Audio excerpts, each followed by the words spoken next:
এই দুনিয়ায় এবং আখিরাতে কোন কোন আযাব ফেস করবে, কোন কোন পানিশমেন্ট ফেস করবে, তাকে কোন কোন শাস্তি আল্লাহ তাআলা দিবেন, এটা জানার দরকার যুবক ভাইরা আছে না নাই? আমাদের এই বর্তমান বাংলাদেশে মেয়েরা বোরকাবিহীন চলে, হিজাববিহীন চলে, জিন্সের প্যান্ট এবং টি শার্ট পরে চলে। ইভেন তারা যে বেপরদায় চলছে, তাদের আযাব কতটা ভয়ঙ্কর হতে পারে, তাদের কবর কতটা ভয়ঙ্কর হতে পারে, তাদের মৃত্যু কতটা ভয়ঙ্কর হতে পারে, তাদের কিয়ামত কতটা ভয়ঙ্কর হতে পারে, in actual fact they don't have any kind of realisation about it. তাদের কোনো অনুধাবন নাই যুবক ভাইরা। একটা মেয়ে যদি বুঝতো, আলী রাদিয়াল্লাহু তাআলা আনহু বলেছেন, একজন মেয়ে যদি বুঝতো বাহিরে তার দিকে পুরুষরা কোন চোখে তাকায়, কেমন করে তাকায়, তাহলে সেই মেয়েটা পোশাক দিয়ে কাপড় নয়, বরং সেই মেয়েটা কাপড়ের পোশাক বাদ দিয়ে লোহার পোশাক পরে বাহিরে বের হতো। ঠিক কিনা বলেন যুবক ভাইরা? মেয়েরা বোঝে না, তাই তারা বেপরদায় চলে। এবং সবচেয়ে আফসোসের বিষয়, আমরা যারা ঢাকা শহরে থাকি দেখেছি আমরা যে মেয়েরা এমন এমন ড্রেস পরে, জাস্ট তারা নিজে নষ্ট হয় তা নয়, বরং রাস্তাঘাটে যুবকদের ঈমান, চোখ, চরিত্র সব তারা নষ্ট করে দেয় যুবক ভাইরা। ঠিক কিনা বলেন? ঢাকা শহরের মেয়েদের কাছে জিন্সের প্যান্ট পরা, টি শার্ট পরা, টপ পরা, একদম ছোট্ট ছোট্ট ড্রেস পরা, আপনি দেখে অবাক হবেন যে এই ড্রেস কেমনে সে পরলো। But it's very normal fact for her. এটা খুব স্বাভাবিক তার জন্য, একদম very common fact for them. কিছু মনেই তারা করে না এটাকে। আপনি একবার ভাবেন যে এই মেয়েটা মরলে কি হতে পারে, এই মেয়েটার কবর কতটা ভয়ঙ্কর হতে পারে যুবক ভাইরা।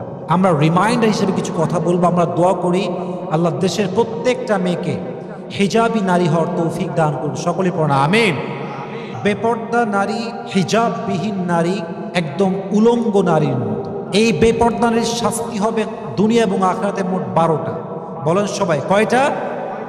মোট 12টা শাস্তি সে ফেস করবে দুনিয়া এবং আখিরাতে। প্রথম শাস্তি, যেই মেয়ে বেপর্দা হবে, যেই মেয়ে পর্দাহীন চলবে, তার হৃদয় থেকে আল্লাহ তাআলা তার মনের যে আত্মকেন্দ্রিক একটা শান্তি আছে, তার হৃদয়ে যে একটা ইমানের শান্তি আছে, ইমানের নূর আছে, প্রশান্তির ছায়া আছে, এটাকে আল্লাহ তাআলা উঠায় নেবে। নাউজুবিল্লাহ পড়বেন না তো সবাই? ইমানের নূর উঠে যাবে, তার মনে কোনো শান্তি থাকবে না। আচ্ছা, এখন প্রশ্ন যে হুজুর অনেক মেয়ে তো বেপর্দায় চলে, but they're happy, they're okay, they're fine, absolutely cool, তাদের তো কোনো শাস্তি নাই, খুব নর্মাল চলতেছে, কোনো অশান্তি নাই। মাথায় রাখবেন যে যখন কোনো মানুষের কাছে অন্যায়টা আর অন্যায় মনে হয় না, গুনাহকে গুনাহ মনে হয় না, তখন বুঝতে হবে তার হৃদয় থেকে ইমানের যে নূরটা আছে এটাকে উঠাই নিয়েছে একজন। আওয়াজ দিয়ে বলেন তো তিনি কে? আল্লাহর হাবিব বলেন, ইদা সাররাতকা হাসানাতুকা ওয়া সাআতকা সাইয়্যাতুকা ফাআনতা মুমিন। যখন তোমার ভালো আমল তোমাকে সুন্দর অনুভূতি দান করে এবং তোমার খারাপ কাজ তোমাকে খারাপ অনুভূতি দেয়, তখন বুঝতে হবে তোমার হৃদয় ইমানের নূর দিয়েছে একজন, তিনি কে? আর যখন সব দূর হয়ে যায়, খারাপ কাজে ভালো লাগে, ভালো কাজে কোনো ফিলিংস নাই, কোনো অনুভূতিই নাই, তখন বুঝতে হবে হৃদয়ে কোনো ইমান নাই। অতএব যেই মেয়ে বেপর্দায় চলে, বাট মনে কোনো অশান্তি নাই, কোনো খারাপ লাগাই নাই, বুঝতে হবে সে নামে মুসলমান হতে পারে, বাট সে কাজে মুসলমান নয়। ঠিক কিনা বলেন যুবক ভাইরা? নাম্বার 1, তার মনে কোনো ইমানের নূর থাকবে না, শান্তি থাকবে না। 2, যেই মেয়ে বেপর্দায় চলে, হিজাববিহীন চলে, ওয়াল্লাহি আল্লাহর সিস্টেম হিসেবে সে কখনো একজন চরিত্রবান যুবক পাবে না। ঠিক কিনা বলেন যুবক ভাইরা? কেন পাবে না? কোরআনে আল্লাহ তাআলা বলেছেন, আল খাবিসাতু লিল খাবিসিনা ওয়াল খাবিসুনা লিল খাবিসাত ওয়াত তাইয়িবাতু লিত তাইয়িবিনা ওয়াত তাইয়িবুনা লিত তাইয়িবাত। যে ব্যক্তি চরিত্রবান হবে তাকে চরিত্রবান দিনদার জীবন সঙ্গী দিবে একজন, তিনি কে? আর যে চরিত্রহীন হবে, যার চরিত্র কোনো ঠিক নাই, তাকে চরিত্রহীন জীবন সঙ্গী দিবে কে? Good character people, they will have good character people. Bad character people, they will have bad character people. তুমি এক ঘাটে পানি খাবা, তোমার বউ 10 ঘাটে পানি খেয়ে তোমাকে বিয়ে করবে। ঠিক কিনা বলেন যুবক ভাইরা? যে যেমন তার বউ তেমন, যে যেমন তার স্বামী তেমন। দিস ইজ দ্য রুলস, এটাই নিয়ম, এটাই সিস্টেম। তো যেই মেয়েটা আজকে বেপর্দায় চলছে, একজন যুবক অলওয়েজ মাথায় রাখবেন, যুবকরা প্রেম করার সময় পর্দা দেখে না, বোরকা দেখে না, হিজাব দেখে না, কিচ্ছু দেখে না। মেয়ে হলেই চলে, একটু সুন্দরী হলেই চলে। বাট হ্যাঁ, যখন বিয়ের টাইম আসবে যুবকের কাছে, প্রেম করুক বেপর্দার সঙ্গে, not a big deal. But বিয়ের সময় প্রত্যেকটা যুবক দিনদার চরিত্রবান মেয়ে ছাড়া কিন্তু বিয়ে করতে চায় না, ঠিক কিনা বলেন যুবক ভাইরা? অতএব পর্দাহীন নারী একজন দিনদার চরিত্রবান যুবককে ডিজার্ভ করে না, সে পাবেও না। এটাই হচ্ছে আল্লাহ তাআলার নিয়ম। অতএব ভালো জীবন সঙ্গী পেতে চাইলে পর্দার দরকার যুবক ভাইরা, আছে না নাই? So number 2 is they will not get the religious life partner. Please try to understand. I'm talking about religious life partner. I'm not talking about handsome life partner. আপনার হাজবেন্ড সুদর্শন হতে পারে, দেখতে স্মার্ট হতে পারে, বাট যদি আপনি চরিত্রহীন হন, আপনার স্বামীও কিন্তু বেশিরভাগ ক্ষেত্রে চরিত্রহীন হবে যুবক ভাইরা, ঠিক কিনা বলে? অতএব 2 নাম্বার শাস্তি, সে দুনিয়াতে কখনো ভালো জীবন সঙ্গী পাবে না। অতএব ভালো দিনদার চরিত্রবান মানুষ পেতে চাইলে পর্দার সঙ্গে দরকার যুবক ভাইরা, আছে না নাই? আল্লাহ বোঝার তৌফিক দান করুন। আমার সকলে মন খুলে পড়ছে আমিন। 3 নাম্বার, যেই মেয়ে বেপর্দায় চলে তার সঙ্গে আল্লাহ কোন রহমত থাকে না। যেই মেয়ে পর্দা করে, হিজাব পরে, নিকাব পরে, বোরকা পরে, তাদের উপরে রহমত থাকে। এক সপ্তাহ তিনি কে? আল্লাহ নিজেই বোরকাওয়ালি মেয়ের জন্য, পর্দাশীল নারীর জন্য, তার প্রোটেকশনের জন্য রহমতের ফেরেশতা নিযুক্ত করে দেয়। সুবহানাল্লাহ পড়বেন না আপনারা?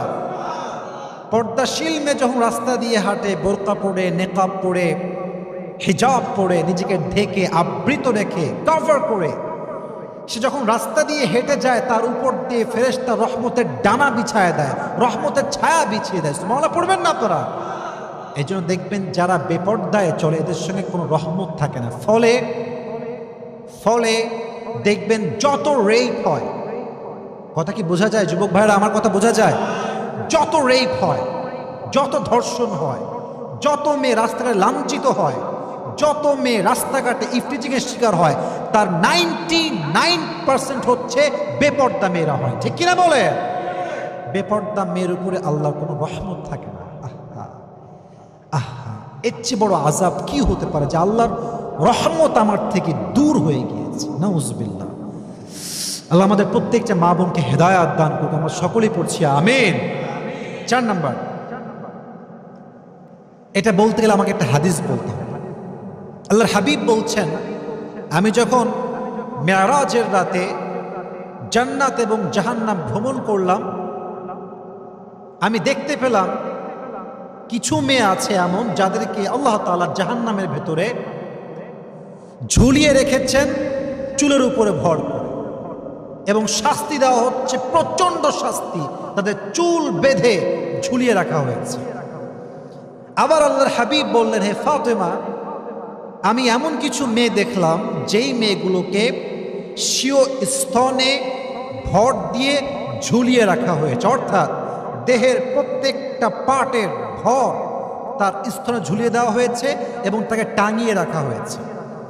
এবার ফাতেমা বললেন, ইয়া রাসূলুল্লাহ, ইয়া হাবিবাল্লাহ, তারা কারা? নবীজি বললেন, প্রথম যাদেরকে চুলে ঝুলিয়ে আটকানো হয়েছে, ঝুলিয়ে রাখা হয়েছে, তারা হচ্ছে সেই মেয়ে যা রাস্তাঘাটে বেপর্দায় চলত, তার চুল দেখিয়ে চলত। এদেরকে আল্লাহ তাআলা কিয়ামতের কঠিন দিনে জাহান্নামে চুলের উপরে দড়ি দিয়ে বেঁধে ঝুলিয়ে রাখবে। নাউজুবিল্লাহ পড়বেন না আপনারা সবাই? দ্বিতীয় হচ্ছে সেই মেয়ে যারা বিবাহিত ছিল বাট বিয়ের পরে পরকীয়া করেছে, তাদেরকে আল্লাহ তাআলা শাস্তি হিসেবে তাদের স্তনে সমস্ত দেহের ভর দিয়ে আল্লাহ ঝুলিয়ে রাখবে। নাউজুবিল্লাহ পড়বেন না আপনারা সবাই? এর চেয়ে বড় শাস্তি একজন বেপর্দা নারীর জন্য আর কি হতে পারে? প্লিজ প্রিয় বোনেরা আমার, try to realize you are going absolutely wrong. আপনি ভুল যাচ্ছেন। You are distracted from the reality, from the truth. আপনি সত্যের পথ ভুলে গিয়েছেন, আপনি হাকীকত, রিয়েলিটি, বাস্তবতা ভুলে গিয়েছেন। আল্লাহ হেদায়াত দান করুন। সকলেই পড়ি আমিন। 5 নাম্বার, যে মেয়ে বেপর্দায় চলে, হিজাববিহীন চলে, নিকাববিহীন চলে, আল্লাহর হাবিব সাল্লাল্লাহু আলাইহি ওয়াসাল্লাম নিজে তাদেরকে অভিশাপ দিয়েছেন। নাউজুবিল্লাহ পড়বেন না আপনারা সবাই? নবীজি বলেছেন, কিয়ামতের পূর্বে এমন কিছু মেয়ে বের হবে যেই মেয়েরা বোরকা পরবে, কাপড় পরবে, পোশাক পরবে, বাট তাদেরকে দেখলে মনে হয় উলঙ্গ হেঁটে বেড়াচ্ছে। এমন পোশাক, এমন ড্রেস বডি তো থাকবে ঢাকা, বাট মনে হবে উলঙ্গ। এই নমুনা বাংলাদেশে আছে না নাই? দেখবেন বোরকা পরে আছে, এতটা টাইট, এতটা ফিটিং, দেহের প্রত্যেকটা প্রাইভেট বডির ভাঁজ, প্রত্যেকটা অঙ্গ প্রত্যঙ্গের ভাঁজ বোঝা যুবক ভাইরা, ঠিক কিনা বলেন? আল্লাহর হাবিব বলেছেন, এদেরকে আমি অভিশাপ দিলাম, তোমরাও অভিশাপ দাও। আচ্ছা বলেন তো প্রিয় ভাইরা, যার উপরে প্রিয় নবীজির অভিশাপ আছে, যার উপরে আল্লাহ রসুল স্বয়ং নিজেই লানত দিয়েছেন, তার মতো কপাল পোড়া, হতভাগা, ব্যাড লাক আর কারো কি হতে পারে যুবক ভাইরা? আল্লাহর অভিশাপ, নবীর অভিশাপ বেপরদা নারীর উপরে। এটা হচ্ছে তার 5 নাম্বার শাস্তি। 6 নাম্বার, দ্য বিগেস্ট পানিশমেন্ট। আল্লাহর হাবিব বলেছেন, যে বেপরদায় চলবে তার জন্য আল্লাহর জাহান্নাম অবধারিত হয়ে যাবে। নাউজুবিল্লাহ পড়বেন না তো সবাই? হাদিসটা শোনেন, হাদিসটা বুঝিয়ে বলি। আল্লাহর হাবিব বলেছেন, কিয়ামতের দিনে সমস্ত উম্মত আমার সঙ্গে জান্নাতে প্রবেশ করবে, পড়েন সুবহানাল্লাহ। তবে কিছু উম্মত যারা জান্নাতকে অস্বীকৃতি জানাবে, তারা জান্নাতে প্রবেশ করবে না। ইয়া রাসূলুল্লাহ, জান্নাতে যেতে অস্বীকার করবে কারা? কারা এটাকে অস্বীকার করতে পারে? নবীজি বললেন পয়েন্ট, যে আমার সুন্নত মানবে সে আমার হাত ধরে জান্নাতে প্রবেশ করবে। যে আমার সুন্নত মানবে না, আমার সুন্নতকে বৃদ্ধাঙ্গুলি প্রদর্শন করবে, এর মানেই এটা সে জান্নাতে যাওয়ার ব্যাপারে অস্বীকৃতি জানিয়েছে। নাউজুবিল্লাহ পড়বেন না আপনারা সবাই? অতএব যেই মেয়ে হিজাব পরিধান করতে চায় না, সে যে চায় না শুধু এতটুকু নয়, বরং সে জান্নাতেও যেতে চায় না যুবক ভাইরা, ঠিক কিনা বলেন? সে হবে জাহান্নামী। 7 নাম্বার শাস্তি, একজন বেপর্দা মেয়ে কখনো আদর্শবান সন্তান জন্ম দিতে পারে না। I repeat again with 100% guarantee. একজন বেপর্দা নারী কখনো আদর্শবান সন্তান জন্ম দিতে পারে না। আচ্ছা বলেন তো, যেই মেয়েটা প্রত্যেকটা দিন ফেসবুকে নিজের বেপর্দা ছবি আপলোড দিচ্ছে, হাজার হাজার যুবক তার ছবি দেখে জিনার গুনাহ করছে, খারাপ কাজ করছে, তার ছবি হাজার হাজার মানুষের ফোনে সেভ করা আছে, সে প্রত্যেক দিন বেপর্দায় চলছে, রাস্তার যুবকদের চোখ নষ্ট করছে, প্রত্যেক দিন যুবকের চোখের জিনার কারণ হচ্ছে। এই মায়ের গর্ভ থেকে ইসমাইলের মতো সন্তান কি কখনো আশা করা যায় যুবক ভাইয়েরা? সে পারবেই না। সে একজন আদর্শবান সন্তানের জননী হতে পারবে না। অতএব সন্তান যদি আদর্শবান বানাতে চান, নিজেকে হিজাবে নিয়ে আসেন, নিজেকে বোরকায় নিয়ে আসেন। আপনার অন্যায়, আপনার জুলুম, আপনার গুনাহ আপনার সন্তানের লাইফ এফেক্ট ফেলবে। আপনি আপনার সন্তান গর্ভে রেখে বেপরদায় চলবেন, সিনেমা দেখবেন, গান শুনবেন, আপনার সন্তান হবে চরিত্রহীন, দিনদারবিহীন সন্তান, ঠিক কিনা বলেন যুবক ভাই? সে দিনদার হবে না। আল্লাহ আমাদের প্রত্যেকটা বোনকে বোঝার তৌফিক দান করুন, আমরা সকলেই পড়ি আমিন। 8 নাম্বার, দেখবেন যে মেয়েরা পর্দাহীন বেলাজার মতো চলে, এরা বেশিরভাগ ক্ষেত্রে ইউজড হয়। ইউজড বোঝেন যুবক ভাইরা আপনারা? ইউজড হয় কেমনে? খুব খেয়াল করবেন, দেখবেন যে কিছু মেয়ে আছে, এটা মেয়েরা খুব ভালো বুঝবে, যে একজন মেয়ে ভেরি নর্মাল, ভেরি সিম্পল, বোরকা পরে, হিজাব পরে, কোনো বয়ফ্রেন্ড নেই, তারই ক্লাসমেট জিন্সের pant, T shirt, top, western culture dress always পরে, তার একটা বয়ফ্রেন্ড না 4টা বয়ফ্রেন্ড। আরে দোস্ত, তোর বয়ফ্রেন্ড নাই, আমার তো 4টা রে, সবগুলো হ্যান্ডসাম, এই দেখ ছবি। এরকম মেয়ে আছে না যুবক ভাইয়েরা? মেয়েটা খুব ব্রাইট, यार हम तो बहुत ही स्मार्ट है, हमारे पास 4th বয়ফ্রেন্ড है, 4 বয়ফ্রেন্ড, বাপ রে বাপ, হাম কি হনুরে একটা ব্যবসা করার কি। আচ্ছা বলেন তো, এই যে 4টা ছেলে প্রেম করতেছে, এরা কি আসলে এরা ভালোবাসে না ইউজ করে? ইউজ করে, স্বার্থের জন্য আছে। মধু খাওয়া শেষ হলে এমনি উড়াল দিবে। As a matter of fact, যেই মেয়েগুলো আজকে নিজেকে বেপর্দায় রেখে প্রেম করে খুব স্মার্ট মনে করে জীবন চালাচ্ছেন, মাথায় রাখবেন, যার লগে প্রেম করেন এই সময় মতো উড়াল দিবে, আপনি তার হারিকেন তো খুঁজে পাবেন না, ঠিক কিনা বলেন যুবক ভাইয়ারা? কিন্তু পর্দাশীল নারী যে হয়, দেখবেন যুবকরা প্রেম যার লগে করুন না কেন, বিয়ের সময় পর্দাশীলই লাগবে। বিয়ের সময় মায়ের পছন্দের মেয়ে লাগবে, বিয়ের সময় যত্নশীল লাগবে, বিয়ের সময় চরিত্রবান না হলে কি চলবেই না, ঠিক কিনা বলেন?